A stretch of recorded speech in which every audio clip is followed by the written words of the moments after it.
Hey guys, and welcome back to Pure Heart. Chris here, as usual, back again with another album review. And guys, before we get started, make sure you guys hit that like button onto this video and also comment down below what you guys thought about this album. And also, if you're new here or a channel visitor, then maybe hit that subscribe button. Really helps out this channel. But let's get into it.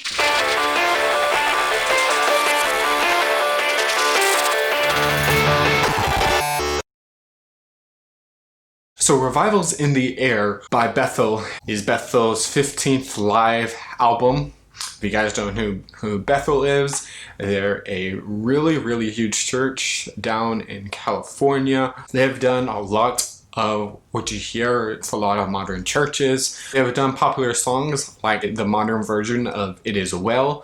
They have also done No Longer Slaves and some of their Grammy nominated and I think Grammy award-winning songs with Reckless Love and This Is Amazing Grace, and with their most recent with Raise a Hallelujah. And so to say that Bethel isn't a huge mainstay is kind of a understatement at this point. They're on the same lines, or at least very close to, say, Hillsong. A lot of people may not recognize of, hey, that's a Bethel song. But whenever you listen to a very famous worship song, say on the radio or wherever, 7 out of 10 times it's probably a Bethel song. That's just of how huge they have been. And so with Revival is in the Air, it has a lot to live up to.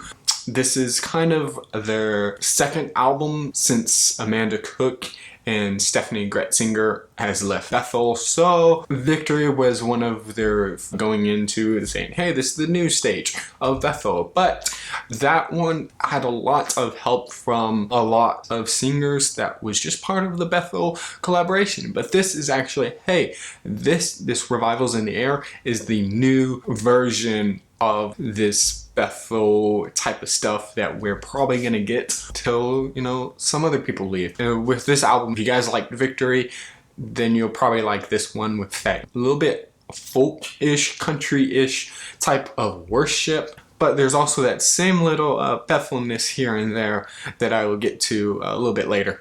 Going into a Bethel album is kind of like this love-hate relationship because with a lot of songs you're gonna like it, but then you're just like, I don't know if how you're gonna treat me this time with a lot of your stuff, because a little bit sometimes they kind of stir away from the gospel and the Bible in a lot of instances. And actually, very surprising, this album probably kind of closest to their most accurate biblical worship album that has been released, which is very shocking to say for the most part. Going into the good of this album, there's a lot of great songs off of this album, with God of Revival, which was one of their singles that was released. Very nice way to, kick into, hey, this is what this album is going to be about. It's going to be about revival. Very nice way to kick it in. And then you have the Brandon Lake, coming in with Come Out of That Grave. Just drawing a little bit comparison with Graves in the Gardens by Elevation Worship, because that also featured Brandon Lake. So there's going to be a little bit similarities between the Come Out of the Garden,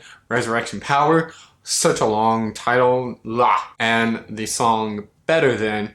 You can kind of draw a little bit similarities to Graves into Gardens. Another thing I actually really enjoy was actually their spontaneous moments, because it's not a tag on from, say, the song that they just did or even a song that they're about to do.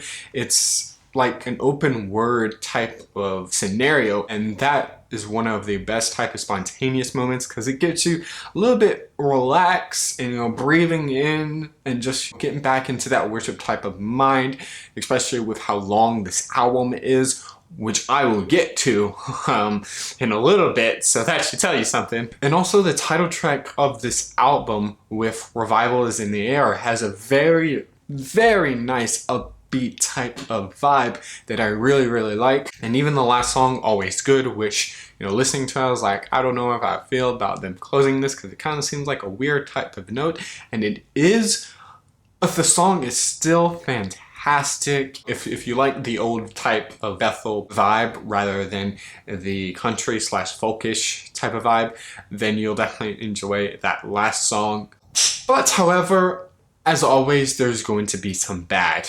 The first thing I'm going to point out is just how long this album is.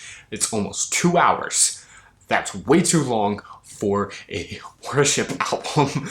And it also has 17 songs, technically, but 15 actual songs. 2 of them are those spontaneous moments, which again I'm really thankful for. Another thing I didn't enjoy was the song Rain Above It All. Not saying that that song is bad, it has very nice lyricism. I'm just saying that the way it was performed musically, it just did not hit the mark.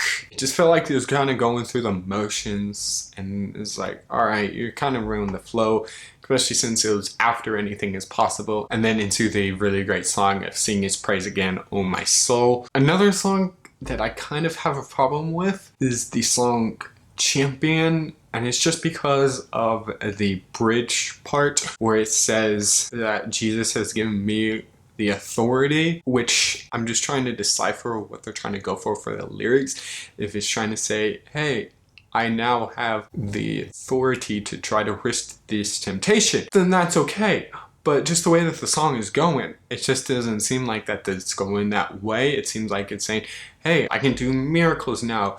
When, you know, that's up to everybody else's interpretation. For me, it's one of those songs where it's just like, okay, you guys could reword that a little bit. So, I mean, that song has a really good message of how Jesus is the champion, of how he's undefeated. That's great. But I just have a little bit problem with that bridge part. It's just like, okay, maybe reword that just a little bit, because that can be taken for a wrong misinterpretation. So, overall, I'm going to have to give this album a 4.25 out of 5 praise hands. An album that I actually enjoyed listening to. The songs are long, so that's one of the things that made it a little bit there. Rain Above It All is not my favorite song musically.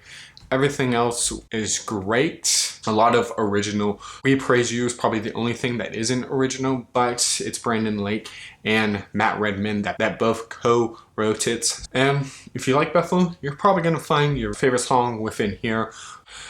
But with that, if you guys would, leave a like onto this video and also comment down below what you guys thought about this album, or what you guys' favorite song off this album was, and also what you guys want me to review, whether it be in the past or in the future, or whatever it may be. You know, put it down in those comments and I will review it. I will talk about it. Just put it down in those comments. It really helps out me for more content for you guys. Also, if you're new here or a returning visitor and you know, you like what we do here at Pure Heart, then maybe hit that subscribe button. Really helps out the channel. But with that, you are loved.